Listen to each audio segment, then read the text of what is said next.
kababayan, ma'am sir. This is John, the Filipino channel ng inyong lingkod.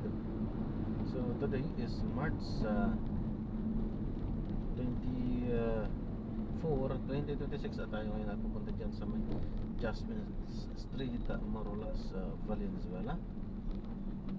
At dadalhin natin sa Walter Martin or EDSA, may Veterans Village, Project 7, Quezon City po yan. Okay po, magbabalik po tayo mamaya konti pag nagawa na po natin sila. Disclaimer lamang po, ang content po natin ay kalsada, matindi ang passenger. Kaya nga naman, sakali man po may marinig kayo mga pangalan ng lugar, pangalan ng tao, pangalan ng organisasyon sa government o private man yan, ay wala pong kinalaman ng channel na ito. At wala pong pinapatungkulan. Lahat po ng pinag-uusapan dito ay pang dito lamang po yan sa loob. At wala pong pinapatungkulan sa labas. Okay po? Magbabalik po tayo mamaya konti pag nakuha na po natin sila.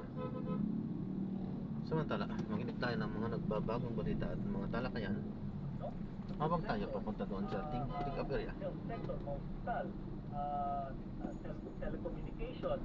Ito yung mga example lang, no, na para pag may nangyari, hindi naman sana hindi mangyari, pero pag may nangyari, alam na natin kung ano yung gagawin natin. Ito yung sinasabi ng PCP eh. So, I think na in-announce kahapon na meron ng oil crisis committee na tinayo si Pangulo. Magandang simula yan. Pero hindi pa yata nababalangkas ang mga detalye ng oil crisis committee. So kailangan maging mabilis tayo dahil napaka-uncertain kasi ng hinaharap. So maraming unknowns. Kaya the more na ang pamahalaan natin ay mag-ready, kahit na sa tingin nila ay wala pang visit, then the better, no? At saka ipaalam sa mga mamamayan nga na hindi normal ang sitwasyon kung ayaw nilang tawagin visit. At this point, Sir Ed, para sa inyo, it's wise to actually, at this time, kailangan sabihin na natin sino ang priority natin just in case na maging tight yung supply ng sa excise tax sa mga produktong petrolyo. Pero ayon sa mga kanya, hindi ba naglaan ng Pangulo ang panukalang mataas dahil hindi pa naisusulitin sa Office of the President. March 18, ilagak ng Kamara ang bersyon ng panukalan ng Senado na magbibigay ng kapangyarihan kay Pangulong Marcos na suspindihin o bawasan ang excise tax sa petrolyo. Dahil dito, hindi na magkakaroon ng bicameral conference committee para talakayin ang mga pagkakaiba sa bersyon at panadala In 300 meters, enter the Monumento Circle and take the third exit. Bilang batas, kinuntuman sa President Soto na wala pang natatanggap ang Senado ng enrolled copy ng panukala mula sa Kamara. Nag-adjourn na ang Kongreso para sa lender break. alas 17. Nag-aanda ng Parañaque Integrated Terminal Exchange of PITX para matiyak na hindi kulangin ng mga pagkaibus para sa Semana Santa. Ano ito ng pagpapawas ng biyahe ng ilang production buses dahil sa pagtaas ng presyo ng mga produktong petrol. Sinabi ni PITX Corporate Affairs Head Jason Salvador na binabantayan nilang sitwasyon lalo dinasa ng dagsa ng mga pasaherong uuwi ng probinsya para sa mahal na araw. More and more people are opting to commute rather than using their own private vehicles. Mas pa to. So we're trying to coordinate with our stakeholders, which includes the regulatory agencies, to make sure na hindi tayo magagamit sa supply natin. And we have a second round of talks with our regulators so we would be more prepared in whatever scenario. Nag-anunsyo rin ng Cebu Pacific ng suspensyon sa ilang ruta at pagbabawas ng biyahe dahil din sa pagtaas ng presyo ng mga produktong petrolyo. Muling sumadsad sa panibagong record low ang halaga ng piso dahil sa sinipinding siyara sa Lunes. Kahapon, nagsara ang 1 pesa 60 pesos and 30 centavos kada US dollar. Ito na ang pinakamababang andas ng palitan matapos malampasan ang 60 pesos and 10 centavos noong March 19. Pabor para sa mga OFW at kanilang mga pamilya sa Pilipinas ang paglakas In 100 meters, enter the roundabout. ito makaapekto sa presyo ng bilihin at petrolyo, gayon din sa pagbabayad sa utang ng bansa. Noong Enero, lumuko umabot sa record high na 18.13 trillion pesos ang utang ng Alas 7:12, suportado ni Dr. Marcos ng pagpataw ng price cap sa imported na bigas. Kasunod ito ng rekomendasyon ng Department of Agriculture sa National Price Coordinating Council na magpataw ng 50 pesos kada kilong price cap sa imported na bigas para kontrolin ang presyuhan sa mga palengke. Iimbestigahan na rin ang mga posibleng nananamantala sa presyo ng bigas matapos lumutang ang report na umabot na ng 60 pesos sa kada kilo ng imported rice.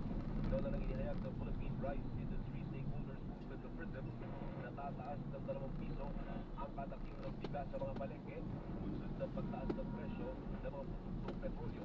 Ito'y dahil sa paggamit ng diesel sa pag-aani, pagpapatuyo, delivery at pagbibenta ng bigas. Ipinagpaliban ni US President Donald Trump ang bandang sisirahin ang mga power plant ng Iran kung hindi bubuksan In 90 meters, exit the roundabout onto EDSA. Sinasabing maayos ang ulong sa pagitan ng Amerika at Iran para ibigay ang 3,000 gera sa gitnang silangan. Tinatasa ni Trump ang Pentagon na ipagpaliban ang anumang pag-atake sa mga planta at energy infrastructure ng Iran sa loob ng 5 araw. Habang nangyayari ang pulong na inaasahang magpapatuloy sa mga susunod na linggo. Pero titinanggi ng Iran ang legislasyon sa Amerika at tinawag na fake news ang pahayag ni Trump.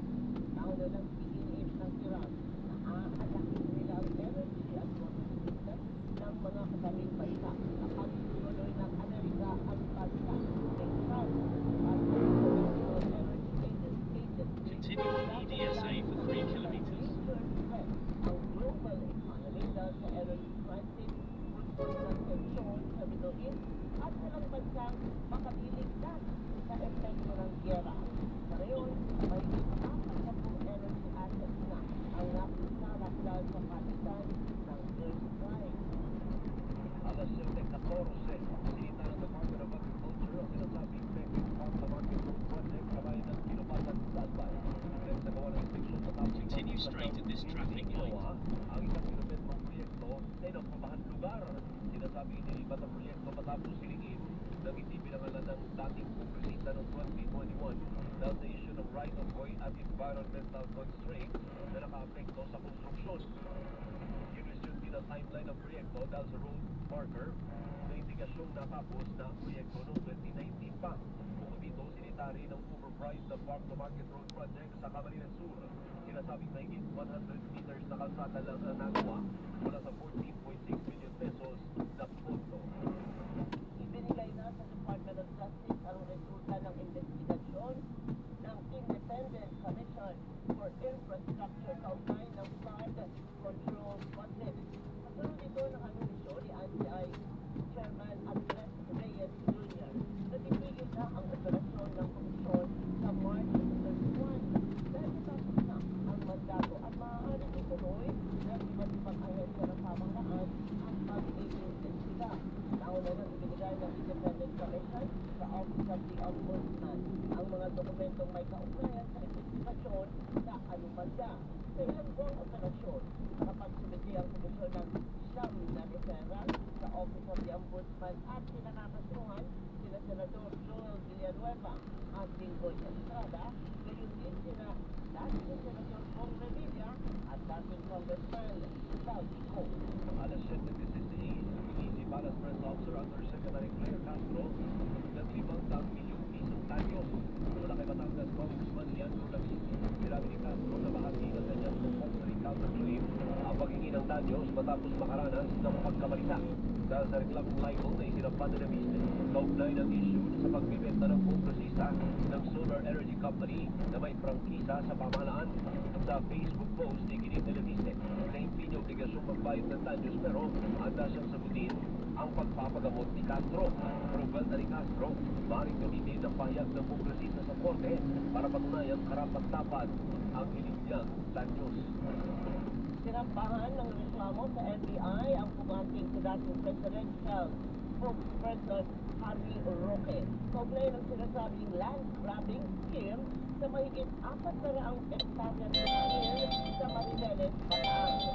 Sabi ni igagawan na sana ng Department of Agrarian Reform sa mga magsasaka ang Certificate of Land Ownership, pero nailipas na ang lupa sa First Bataan Mariveles Holdings kahit walang sisiran noong 2020.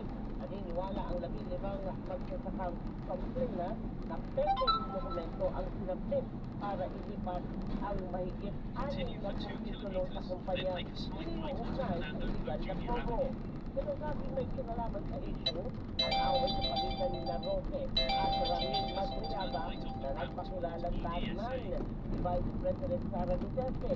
Sa pahayag ng testigo, nagkaroon ng alitan ang dalawa dahil tinutulungan ni Madriaga ang mga magsasakang makuha ang lupang sinasabing kinuha ng grupong may kaugnayan kay Roque. Nauna ng pinanggi ni Roque ang akusasyon. Time out. Time check muna, partner. Anong oras na? Tututut. Sorry naman. Nawala yung tut. Oo, kaya ako na lang. Tututut. Oh. 7:18 na po ng umaga. Oras atid sa inyo ng ACS Merge left onto Manufacturing EDSA. Corporation. ISO Certified World Class Quality. ACS. Maraming pa istorya sa pagbabalik ng Radyo Patrol Balita alas 7. Radyo Patrol Balita araw-araw ay sagad na. Hinihintay na lamang ng Pangulo ang kopya ng panukalang naaprubahan ng Kongreso.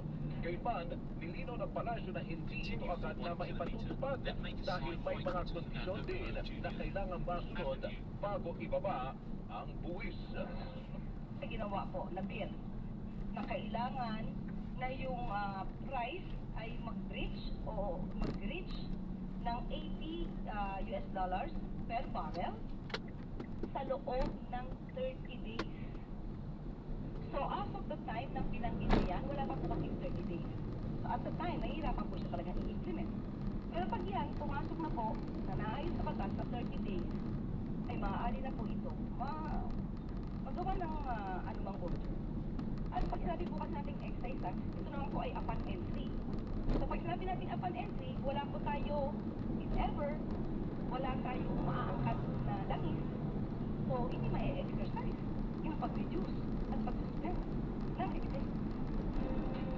Kahapon ang lagdaan po ni Senate President Tito Soto Panukala habang hinihintay pa ang firma ni House Speaker OGD bago ito ipadala sa Malacanang para mapirmahan naman ng Pangulo at maisabatas. Posibleng marangkada na bukas ang malawakang tigil pasadang pangungunahan ng Grupong Manibela. Iwalay pa ito sa ikinakasang 2 araw na pambansang welga ng iba't ibang mga grupo sa Nueves at Viernes bilang protesta sa patuloy na pagtaas ng presyo ng langis. Ayon kay Manibela Chairman Mar Balbuena, napipilitan silang magwelga dahil sa kakulangan umano ng aksyon ng pamahalaan.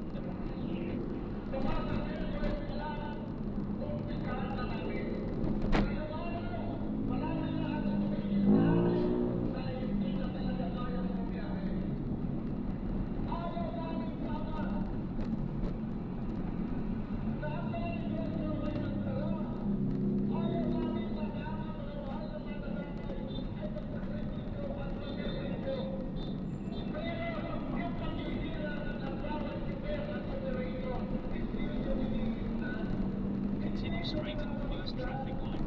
Then, in 500 Ganito meters, ang pananaw make ng a slight North Oil Price Hike Coalition na patuloy na nananawagan ng pagbaba ng presyo ng langis, pagtanggal sa excise tax, at pagbasura sa oil deregulation law.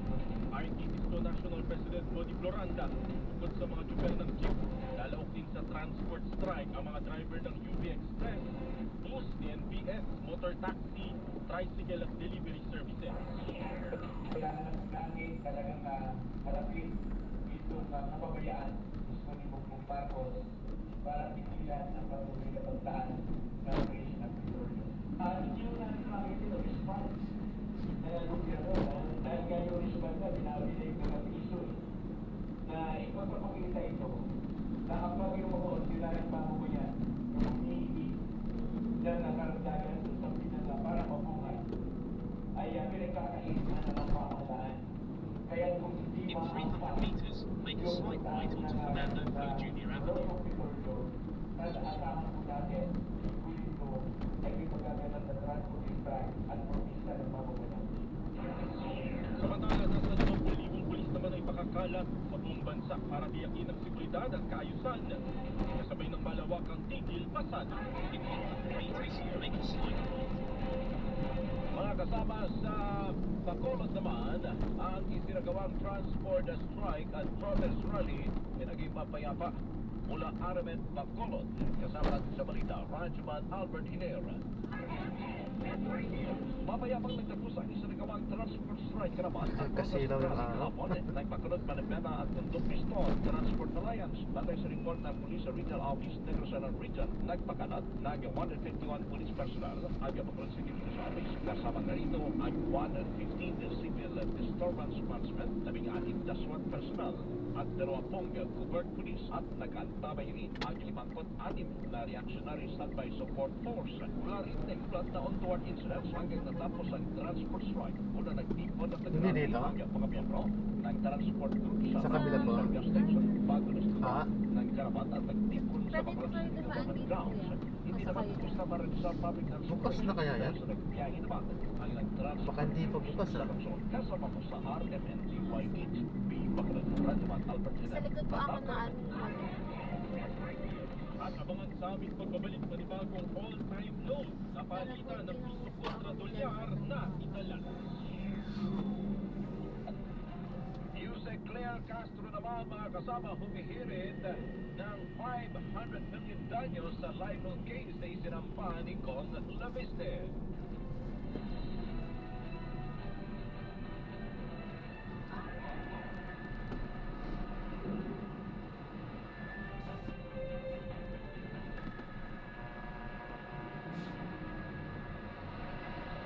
Paano pa kayo? Ang kasama sa mga narin. Hindi po malayo pa kayo.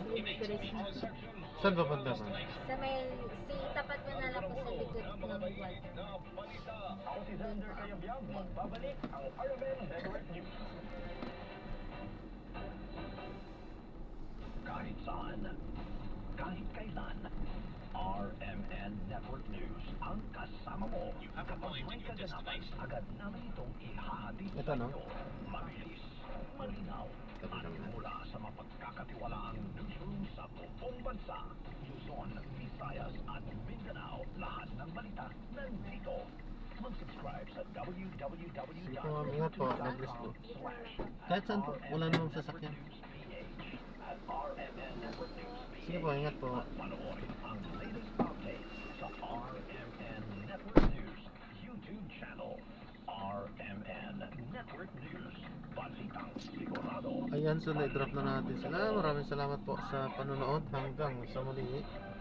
Ingat po at God bless. Paalam po muna pansamantala. Tayo ay gagawa na ng ibang video sa ating susunod na misyon. Paalam po. Baka po mangyari yun. Wala na rin yung transport rin na mangyayari. Kasi kusa na ho kaming titigil sa pasada. Dahil ang operator, hindi na ho nababoundaryan. Ang driver, hindi na rin yung kumikita. Bakit po kasi papasada kung hindi naman lang kami kumikita.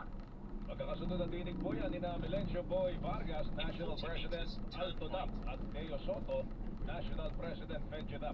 Kwento naman ni Modi Floranda, National President Piston. May nakausap po siyang isang tsuper na pumasada ng hanggang 18 oras. Ngunit, abay, 65 pesos lang po ang kanyang kinita. Pero isa po yung isang driver. In 60 meters, merge left onto EDSI. Hours na kanyang pagpasada ay talagang umabot lamang ng 65 pesos yung kanyang naiuwi dahil yung boundary at saka yung malaking consumo sa puso. Mas malaki pang kinikita ng mga namamalimos. Dinig po ni Modi Floranda, National President Grupong Piston. Mga TNBS driver, mabilis na nakuha ang 5,000 piso ayuda mula sa DSWD. Sa payout center sa Quezon City, si Alan Gatos ang magpapali na Alan G. Hanggang sa wala pang alas 7 ng umaga ay sinulat na ang pamamahagi ng ayuda dito sa Quezon Memorial Central na isa sa mga payout center sa Metro Manila sa pamamahagi ng cash relief assistance sa 5,000 pesos ng Department of Social Welfare and Development o DSWD. Ang oras kasi dapat ay alas 6 ng umaga hanggang alas 12, pero dahil sa dami na ng bilang ng mga TNBS driver na nagpuntahan dito sa lugar ay kaagad na pinasimulan ng mga taumana ng DSWD ang ibang mga driver kuwang-kuwa dahil sa may magagamit na umano silang panggasolina ngayong araw dahil sa mahaga rin silang nakakuha ng ayuda ay makakabiyahe paanya sila ngayong araw. Umaasa naman ang iba na sana masundan pa ang ayuda lalo pat mabilis lang itong pangungkol. Pakinggan natin tinig kung ating mga nakapanayan. Maraming salamat kasi mamaya, babiyahin na ako mamaya. Magkakarga na ako mamaya. Tingin ko na biyahe ko. Mabilis lang naman, hindi naman matagal. Kasi nakaano na ako eh. Pagdating ko rito, meron na. Xerox na ako. Tapos upo na ako doon sa table 11. Yun, sobrang saya ngayon kasi manggas din talaga to. Ngayon babiyahin na ako kasi maaga pa. At nararamdaman ko yung supportan ng government, especially sa crisis natin ngayon. So I hope na may gagawin pa yung government. Sana masundan pa talaga kasi, parang sinasabi nga nila, band-aid solution pa lang talaga itong 5,000 eh. Samantala, panapal, sabi nga nila, yung mga sa problema talaga, pero kahit pa paano, Pinuri tapos binanata sa dulo eh. Parang binawi ito din.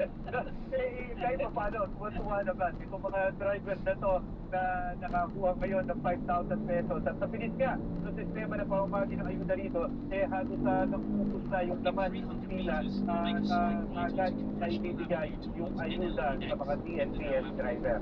Ako siya nagkasin ng GMA sa Radyo DCWP, dapat totoo. Ilang DNBS driver nagka-problema sa pagtanggap ng ayuda naman.